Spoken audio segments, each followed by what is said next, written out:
que lá vem a história.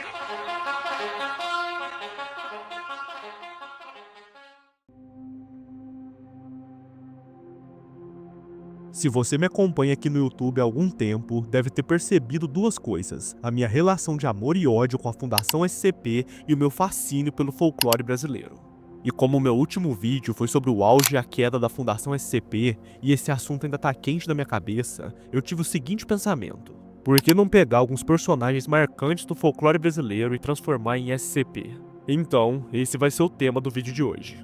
E como vai funcionar? Basicamente, eu vou pegar a criatura folclórica e dar uma descrição sobre ela, e posteriormente eu vou seguir dois caminhos. Ou eu vou ligar a história da criatura com algum SCP existente, ou eu vou criar do zero com descrições, formas de contenção, etc. E dito isso, vamos começar.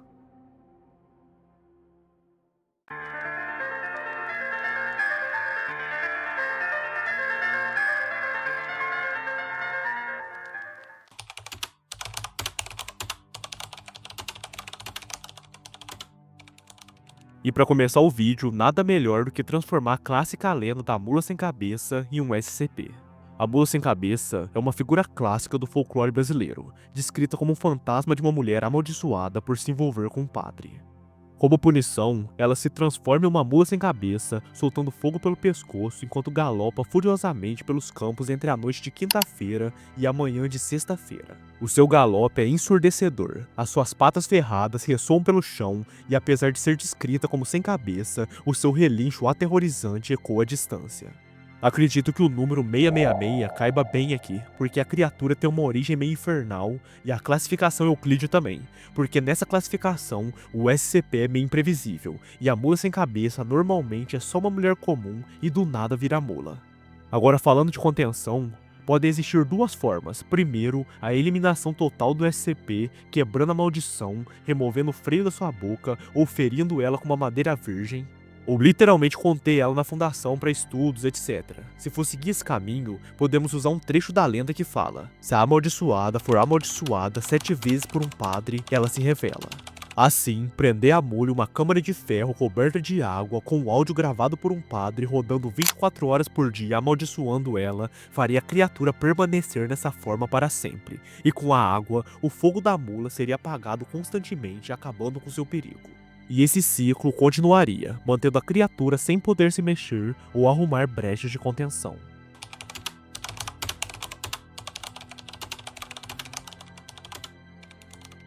Outras duas criaturas folclóricas que eu selecionei foi o Corpo Seco e o Homem do Saco.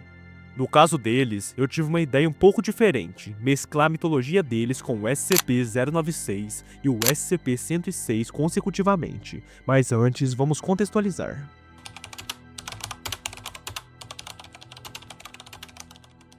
O SCP-106, também conhecido como O Velho, é uma entidade humanoide de aparência idosa com sinais avançados de decomposição. Ele possui a capacidade de causar um efeito de corrosão em qualquer matéria sólida que toca, resultando na destruição física dos materiais segundos após o contato. Além disso, o SCP-106 é capaz de atravessar matéria sólida, deixando para trás um rastro de muco corrosivo, e pode desaparecer dentro de superfícies sólidas, entrando em uma dimensão de bolso própria. Quando ataca, o SCP tende a incapacitar suas presas, danificando órgãos vitais ou grupos musculares antes de arrastá-las para sua dimensão de bolso.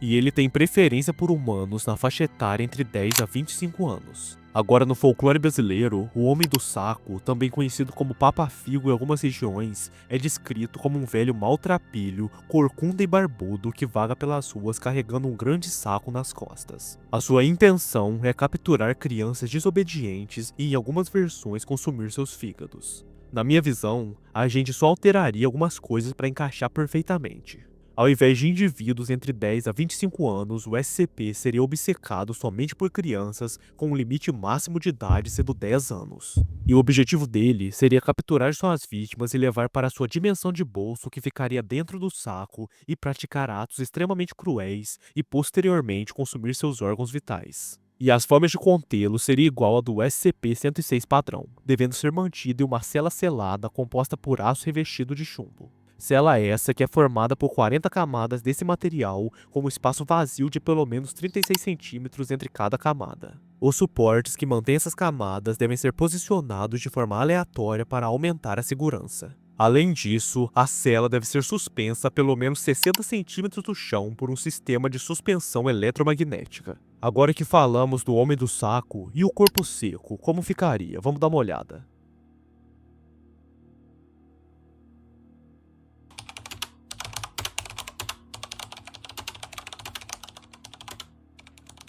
Basicamente, o SCP-096 é uma criatura humanoide medindo aproximadamente 2,38 metros de altura, com pouca massa muscular e pele pálida desprovida de pelos, com braços que são desproporcionalmente longos, com cerca de 1,5 metros cada.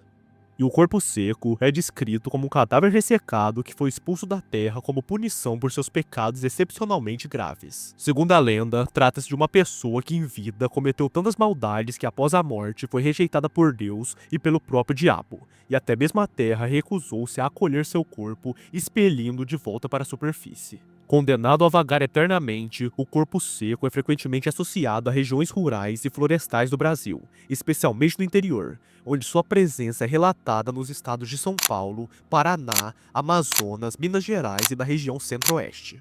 Esse é o mais fácil, a aparência dos dois é muito idêntica, e eu suspeito que o criador do SCP-096 se inspirou fortemente no corpo seco, mas enfim.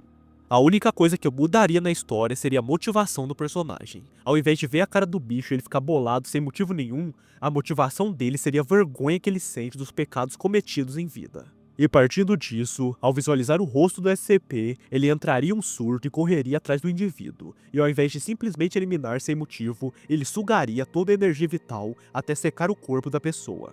E isso originaria uma instância de SCP-0961 que teria as mesmas propriedades do corpo seco, porém seria mais fraco, podendo ser eliminado facilmente. E os métodos de contenção seriam o mesmo do SCP-096, devendo ser mantido em uma cela de contenção composta por um cubo de aço hermético com dimensões de 5 metros por 5 metros por 5 metros. Também seria obrigatório realizar verificações semanais para identificar e reparar quaisquer rachaduras ou orifícios na estrutura.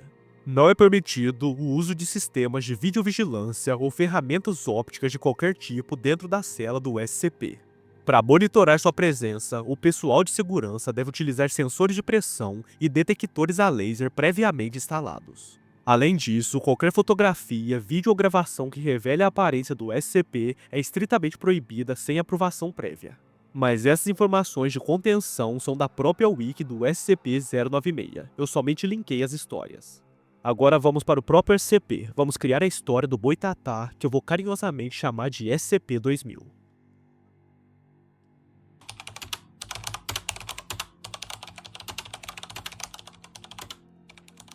O Boitatá é descrito como uma serpente de fogo que protege as florestas e campos contra aqueles que tentam destruí-los, especialmente por meio de queimadas. Levando em consideração que o Boitatá só ataca quem destrói as florestas, eu vou dar uma colher de chá pra ele. Podemos classificá-lo como safe, porque no final das contas, ele tem uma boa intenção. Pelo seu tamanho, seria impossível contê-lo, e ele é tão quente que qualquer material da Terra seria derretido automaticamente ao entrar em contato com ele. A sua contenção seria basicamente o monitoramento através de suas atividades pela floresta amazônica, observando atentamente suas atividades no caso de ser necessário uma intervenção da Fundação. No caso da criatura se voltar para o mal, a Fundação agiria imediatamente tacando sobre ela uma solução de espuma de incêndio para impedir por um tempo a sua combustão. E enquanto a criatura se recuperasse, os agentes a colocariam em uma plataforma impulsora para mandá-la para o espaço. No espaço, a criatura ficaria vagando por tempo indeterminado, e seria impossível sua combustão, pois não há oxigênio no espaço para pegar fogo. Mas agora outra cobra gigante que não é tão boazinha é a Boiuná.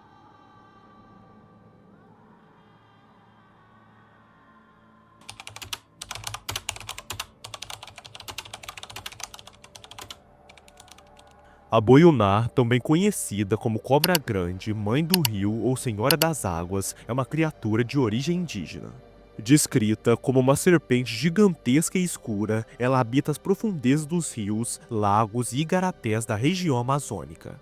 Segundo a lenda, a Boiuná possui olhos que emanam uma poderosa luz, capaz de atrair pescadores desavisados que a confundem com grandes embarcações. Ao se aproximarem, são levados para as profundezas e devorados por ela. Além disso, acredita-se que a Boyuná possa assumir diversas formas para enganar suas vítimas, como canoas, barcos e até mesmo a figura de uma mulher. Creio que ao contrário do Boitatá, que é feito de fogo, a Boyuná poderia sim ser contida em uma cela hermética feita de ferro fundido, que é um material extremamente resistente. A cela deveria ser preenchida de água para simular o habitat da criatura, e 3 vezes ao dia deveria ser enviado robôs vestidos com roupas humanas dentro de barcos para que a criatura ataque e sacie sua sede de sangue, aplacando sua ira para que ela não tente escapar da cela. Caso a criatura escape, uma equipe com lança-chamas deve estar pronta para queimá-la, pois como uma criatura das águas, entendo que ela tenha fraqueza a fogo. E continuando nisso de entidades aquáticas, vamos falar da Yara, a nossa sereia brasileira.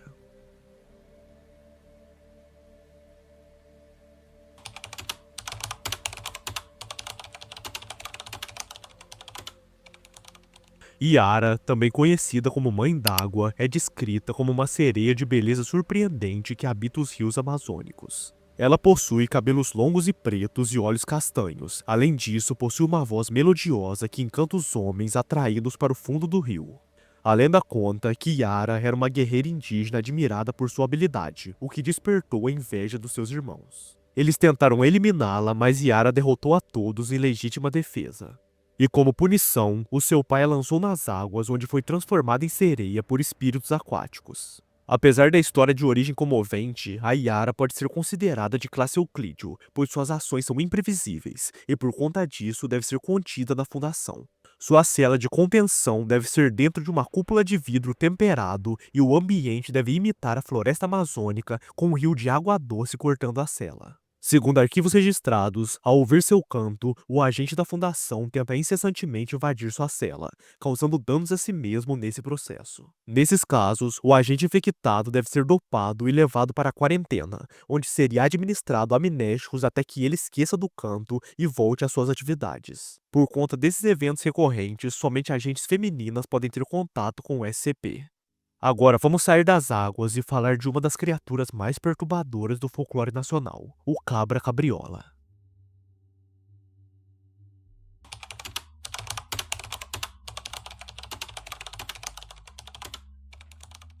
A cabra cabriola é uma entidade que surgiu durante o período colonial.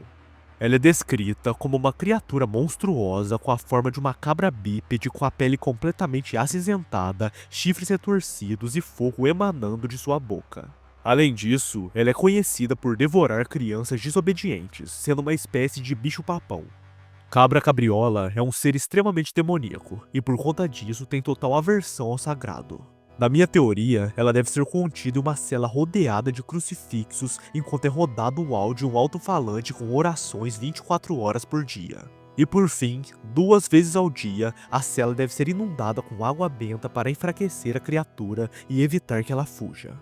Agora mudando completamente de assunto, vamos falar de 2 entidades que eu fiz algumas modificações e tornei elas boazinhas, a Cuca e a Matinta Pereira.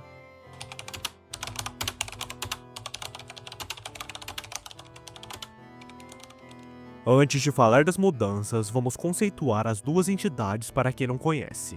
A Cuca é descrita como uma velha horrenda com uma audição apurada. É dito que ela é tão velha quanto o tempo, e vive em uma caverna na floresta, dormindo apenas uma noite a cada 7 anos. Além disso, a Cuca é frequentemente vista como uma versão feminina do bicho-papão, devorando crianças mal comportadas. Além de bruxa, em algumas versões ela é descrita como uma sombra ou como um fantasma. E existe um mito de que a cada 1000 anos uma nova Cuca surgiria de um ovo, pronta para ser ainda mais terrível do que a sua antecessora. E a Matinta Pereira é descrita como uma velha bruxa que se transforma em um pássaro algourento durante a noite e pousa sobre telhados e muros, emitindo um assobio estridente que perturba os moradores. E para cessar o incômodo, os residentes costumam prometer-lhe oferendas como tabaco, café, cachaça ou peixe. No dia seguinte, a Matinta, em sua forma humana, aparece para cobrar o prometido. Caso não seja atendida, acredita-se que desgraças possam ocorrer na casa do devedor. Na minha versão da história, tanto a Cuca quanto a Matinta Pereira seriam criaturas benevolentes que ajudariam a Fundação SCP. Antes de tudo, um pequeno adendo. Nessa versão minha da história, a Fundação SCP usa uma mescla de magia e tecnologia para conter os SCPs, e essas duas figuras, pelo seu grande poder mágico, seriam de suma importância. Não tem muito para adicionar não, elas basicamente seguem a história cronológica da lenda folclórica, só que a Fundação SCP intercepta elas durante a atividade, e propõe trabalhar na Fundação, ajudando na contenção de outros seres, ao invés de serem abatidas ou contidas. E com essa proposta irrecusável, elas aceitam e passam a trabalhar juntas para o bem-estar da população brasileira. Agora vamos subir de posição e falar de dois SCPs que têm o poder de destruir todo o país, o Minhocão e a Baleia da Igreja de Canguaretama.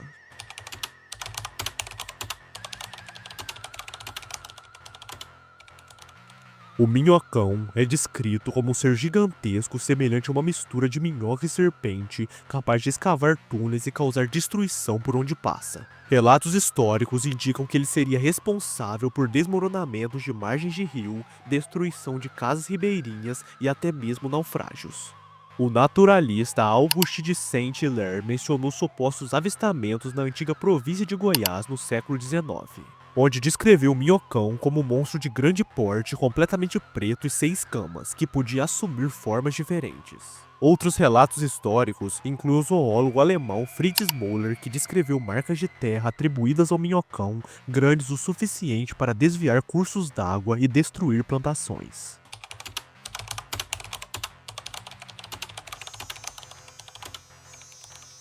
A lenda da baleia da Igreja Matriz de Canguaretama conta a história de uma gigantesca baleia encantada que dorme sob a Igreja Matriz de Nossa Senhora da Conceição. Segundo a história, se alguém retirar a imagem da padroeira do altar, o animal despertará, causando tremores e abrindo uma fenda no solo, de onde surgiria um rio gigantesco que inundaria a cidade. Como prova da veracidade da lenda, moradores relatam rachaduras recorrentes na base da igreja e pequenos tremores sentidos na região. Além disso, é dito que ao encostar o ouvido no altar em silêncio, por volta das 18 horas, seria possível escutar as batidas do coração da baleia e o som de uma forte correnteza subterrânea. A classificação Apollyon é devido a ambas as criaturas terem uma força estrondosa que poderia devastar regiões inteiras, e ambas também estão seladas por poder divino. A baleia está contida graças à estátua da padroeira daquela região, e o minhocão também está contido embaixo de uma igreja, sendo segurado pelos cabelos de uma estátua de Nossa Senhora. Por conta do poder dessas entidades e pelo seu tamanho, é impossível sua contenção pela Fundação, e o único jeito é mantê-las seladas até o fim dos tempos. Por conta disso, os locais em que esses seres estão abaixo são monitorados 24 horas por agentes da Fundação infiltrados naquela região como moradores locais. E como dito anteriormente, a classificação Apollyon eu coloquei porque na minha teoria, a fúria que essas criaturas estão por estarem lá presas por tantos séculos seria o suficiente para devastar a Terra. Agora, vamos novamente fazer aquilo de pegar um SCP e uma criatura e deixar a mesma história, só que com alguns poucos detalhes diferentes. Faremos isso com o Diabinho na Garrafa e o SCP-035.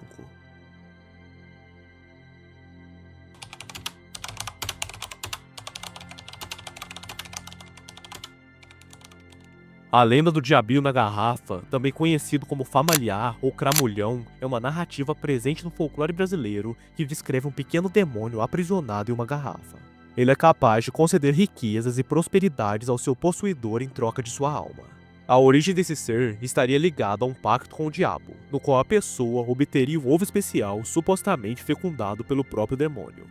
Após um ritual específico, desse ovo nasceria o diabinho, que seria então confinado em uma garrafa e serviria fielmente ao seu dono, garantindo-lhe fortuna até o fim de sua vida, momento em que cobraria o preço combinado, a alma do indivíduo. Agora, o SCP-035 é conhecido como a Máscara Possessiva, e é um objeto anômalo classificado como Keter pela Fundação SCP. Trata-se de uma máscara de porcelana branca que alterna entre expressões de comédia e tragédia do teatro grego antigo. Indivíduos que se aproximam ou estabelecem contato visual com o SCP sentem uma forte compulsão de colocá-la no rosto. Ao ser usada, o SCP-035 sobrepõe-se ao padrão de ondas cerebrais acima do hospedeiro, causando o extermínio cerebral e assumindo o controle total do seu corpo. Nessa versão, ao invés das pessoas se sentirem atraídas pela máscara sem motivo aparente, o que atrairia os indivíduos seria o demônio na mente delas prometendo realizar qualquer desejo. Ele estaria confinado dentro da garrafa e dentro de uma câmara de vidro temperado com vários guardas no local, ouvindo em seus fones de ouvido um ruído específico que bloquearia a interferência mental. Além disso, dentro da garrafa, existe um selo mágico de origem desconhecida que não deixa o demônio se libertar de vez. Caso a pessoa ceda e abra a garrafa, o diabo sai e rouba a alma da pessoa, deixando ela caída ao chão como se fosse uma casca oca e sem vida. Após isso, o diabo volta para a garrafa e ele aumenta 2 centímetros a cada alma consumida. E não precisa nem falar o motivo da classificação, né? Ele é denominado Keter justamente por ter a missão exclusiva de roubar almas, talvez para ele, talvez para um demônio superior. O maior perigo do SCP é se caso ele consumir almas o suficientes e romper o selamento da garrafa, e com isso ficando impossível de ser contido pela Fundação devido ao seu imenso poder, porque se pequeno ele já faz esse estrago, imagina se ele fosse maior.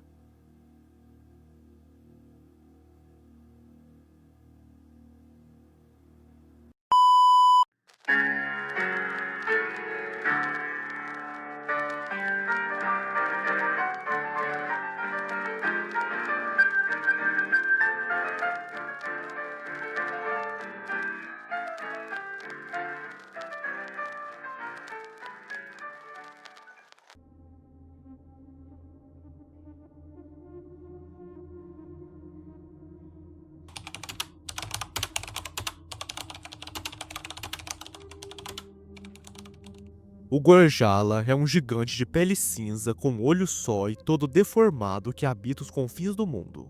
O mais aterrorizante no Gorjala não é nem sua aparência, mas sua forma peculiar de devorar suas vítimas. Enquanto caminha por aí, ele se alimenta de suas presas parte por parte, começando pela cabeça e seguindo até os pés, ou até mesmo fazendo o caminho inverso.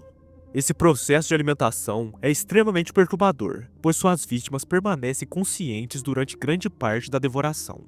O SCP, devido à sua força física, deve ser preso em uma cela hermética com paredes de aço reforçado com 34 centímetros de diâmetro. Além disso, a cela deve ser eletrizada para manter ainda mais o nível de segurança. Dentro da cela, o SCP deve ser mantido acorrentado pelas pernas para não ter plena capacidade de locomoção. Medicamentos calmantes feitos da planta lavanda em forma de gás devem ser pulverizados na cela 3 vezes ao dia para manter a criatura pacífica. A sua alimentação deve ser feita usando carcaças de animais e deve seguir a seguinte ordem: primeiro a cabeça, depois os braços, o tronco, as pernas e por fim os pés, seguindo a forma de alimentação da criatura segundo a lenda folclórica. Em caso de brecha na contenção, a criatura deve ser abatida com todo o poderio militar disponível, inclusive munição de alto nível e bombas. E é óbvio que não precisa explicar a classificação. Um bicho macabro desse com certeza seria Keter. Existem algumas criaturas bem parecidas com o Gorjala no folclore brasileiro. O Mapinguari, o Pé de Garrafa, o Arranca-Línguas e o Labatute. Eles não são literalmente iguais, cada um tem características próprias, histórias, etc. Mas na minha versão da Fundação, as formas de contenção seriam idênticas para todos eles, uma cela reforçada e uma alimentação adequada sendo administrada. Ia ficar muito repetitivo, sabe?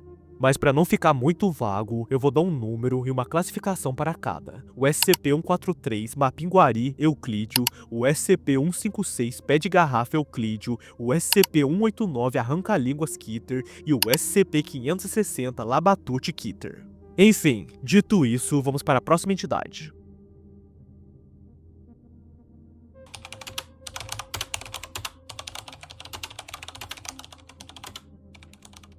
O Saci Pererê é geralmente representado como um menino negro de uma perna só. Ele usa uma carapuça vermelha que lhe confere poderes mágicos e fuma um cachimbo. Além disso, ele se movimenta por aí usando redemoinhos. Conhecido por seu comportamento travesso, o Saci gosta de pregar peças nas pessoas, como esconder objetos, assustar viajantes noturnos com assobios agudos e atormentar animais domésticos. A Fundação SCP encontrou o Saci Pererê enquanto ele provocava redemoinhos em uma fazenda próxima da região. Os agentes de campo pegaram sua carapuça e com isso ele perdeu todos os poderes. Como a carapuça é a fonte de toda sua força, sem ela, ele é só um ser humano comum. Ele tem permissão de andar livremente pela Fundação, e por ser uma entidade extremamente inteligente e antiga, ele ajuda os pesquisadores contra outras ameaças. Alguns estudos indicaram que o Saci é uma entidade benigna, mas a carapuça deturpa sua mente, fazendo ele ficar em um estado alterado de consciência. É como se ele fosse o Máscara, sabe? Basicamente, sem o gorro ele é do bem e com o gorro ele é perigoso. O Saci compõe o trio de pesquisa juntamente com a Matilda Pereira e a Cuca, usando seus conhecimentos seculares para proteger a humanidade. E outra entidade que também é do bem, porém pode ficar malvado rapidinho, é o Curupira.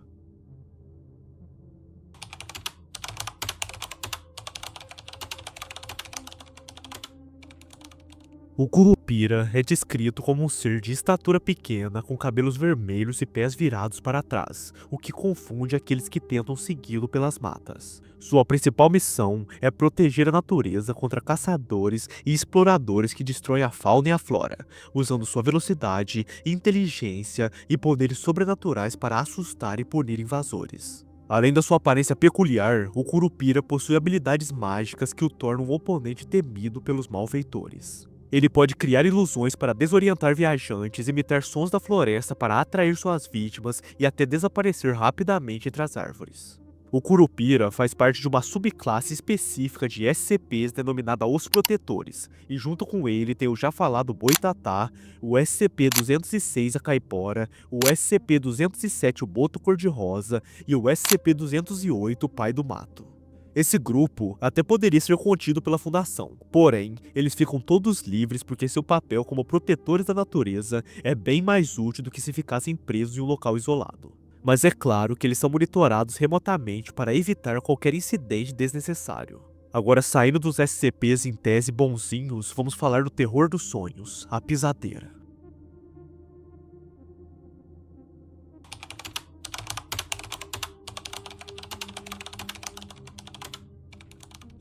A Pisadeira é descrita como uma mulher idosa, magra, de aparência assustadora, com dedos e unhas compridos, olhos vermelhos e arregalados, nariz comprido e queijo saliente, cabelos desgrenhados e dentes verdes. Além disso, a Pisadeira é conhecida por suas gargalhadas estridentes. Segundo a lenda, a Pisadeira vive nos telhados das casas observando as pessoas após o jantar. Quando alguém dorme de barriga para cima, com o estômago cheio, ela desce silenciosamente e pisa no peito da pessoa, causando uma sensação de paralisia e falta de ar.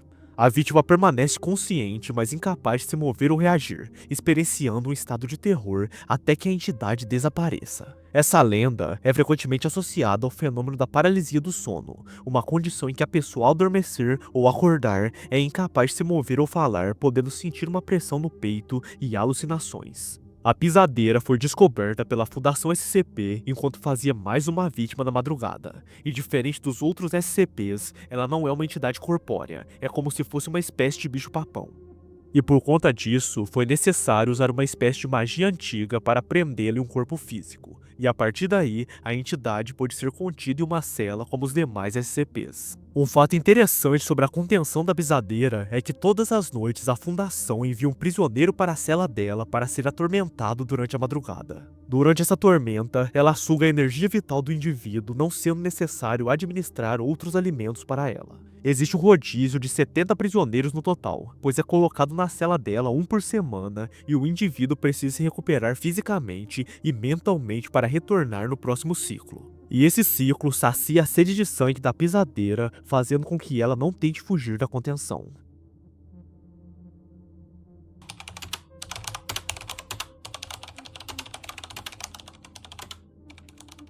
Após uma série de extermínios brutais na região nordeste do Brasil, a Fundação SCP identificou como autor o SCP-596 e começou a caçá-lo.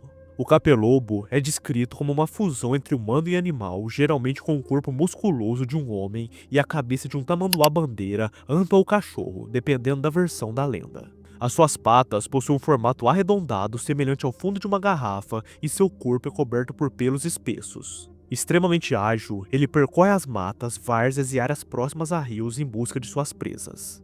A lenda afirma que o capelobo tem hábitos noturnos e assombra casas, barracões e acampamentos emitindo gritos assustadores. Ele se alimenta principalmente de cães e gatos recém-nascidos, mas também pode atacar caçadores e viajantes desavisados, sugando o sangue de suas vítimas. A única maneira conhecida de eliminar o capelobo é com um tiro certeiro na nuca ou no umbigo, pois qualquer outro ferimento não seria suficiente para detê-lo. Devido à sua agilidade e violência, foi impossível sua contenção para levá-lo até sua cela na Fundação. E levando em consideração o conhecimento prévio da lenda, os agentes da Fundação o atingiram na região da nuca e do umbigo consecutivamente, eliminando de vez a criatura. O seu corpo foi levado para as instalações da Fundação com o intuito de estudar as propriedades do seu DNA, visando produzir uma espécie de veneno licantropo para eliminar os lobisomens do planeta Terra. E para finalmente finalizar o vídeo de hoje, vamos para a criatura mais macabra do vídeo, o SCP-6666, a Besta Fera.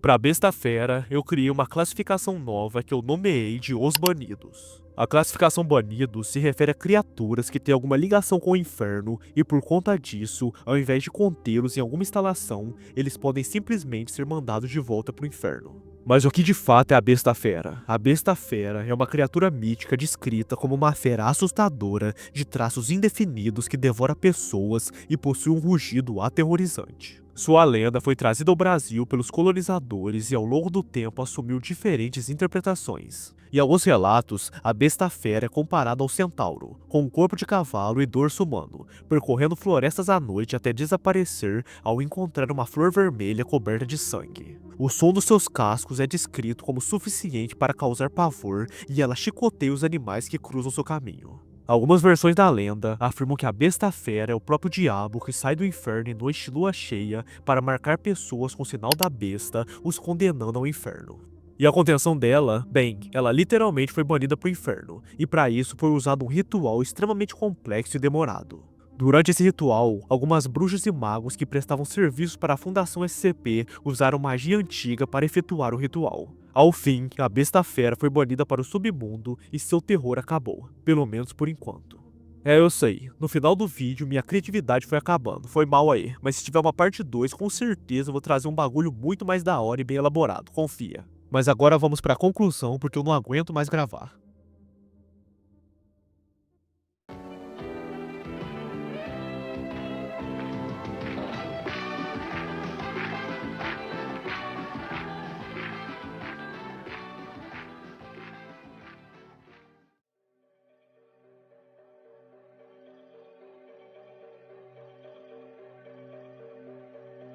E esse foi o vídeo de hoje, pessoal. Eu tive essa ideia fazendo o vídeo anterior lá do auge e queda da Fundação SCP, e pesquisei em vários lugares e nunca vi ninguém fazendo um vídeo com esse tema de transformando criaturas do folclore brasileiro em SCP, então achei legal ser o pioneiro nisso. O vídeo de hoje foi mais curto que o normal, porém é mais um teste. Eu tenho muitas outras ideias de criaturas que podem ser transformadas e tals, mas eu preciso saber se vocês gostaram da ideia. Se vocês curtirem, eu acho que eu vou trazer uma série aqui no canal só disso, vai ser muito da hora. Mas é isso aí, se você gostou da ideia e quer ver mais, deixa o seu like, o seu comentário e sua inscrição. E caso queira ajudar o canal a crescer, faça sua doação no Live Pix do canal no comentário fixado. Um abraço do seu Mano Sandman e até o próximo vídeo.